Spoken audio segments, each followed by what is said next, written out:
James is driving his car at a dangerous speed. When he gets distracted for a second, he almost misses the truck in front of him, so he has to make a sudden turn to dodge it and ends up running over some suitcases instead. Mary rushes to pick her things up and James tries to help her, however they aren't fast enough and the bus leaves without her.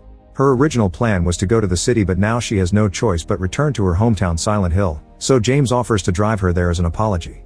At that moment the wind starts blowing and the clouds move to cover the sun, so Mary explains this is a Silent Hill summer storm. Suddenly Mary appears to be drowning underwater, only for a very drunk James to wake up in a club. His phone keeps ringing, but he ignores it and continues to drink. A waitress tells him it's time for him to go, so James stands up and accidentally bumps into her, causing her to drop some glasses. The bouncer approaches James to kick him out, but James pushes him onto the tables. Then he tries to pick up his ringing phone, but the bouncer grabs him from behind. James headbutts him to get him off, only for two more bouncers to grab him and finally kick him out of the club by throwing him on a pile of trash.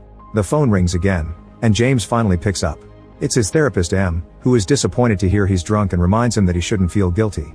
M tells him to go home and rest for an appointment tomorrow. At his apartment, James looks at a painting he did of Mary and her face flashes in his head.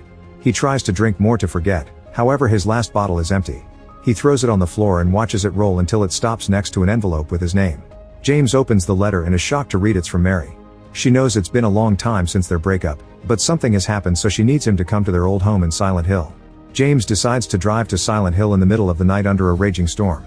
When he makes it to the mountain tunnel, he finds it closed. He drives back to the bus station and parks the car to sleep for the night. His dreams are filled with memories of his life with Mary. After he drove her home, they started dating and he decided to stay in Silent Hill with her. Sometimes when they kissed, her nose would drip blood on his face. Eventually they broke up and James moved back to the city, where he became an alcoholic. In the morning, James decides to walk the rest of the way to Silent Hill. After wandering through the woods for a while, he finds fog covering the area and ash falling from the sky. Nearby, a woman named Angela is moving some heavy bags and asks James to help her. He asks about the ash, so Angela explains there was a fire in the summer that burnt down the forest and didn't stop until it rained. The water treatment plant was overrun by the floods and the water got contaminated, so people left the town. James decides to continue his journey anyway while thinking about Mary. When he agreed to move in with her, she admitted that she was worried her true nature would scare him off. However, James promised to always be by her side.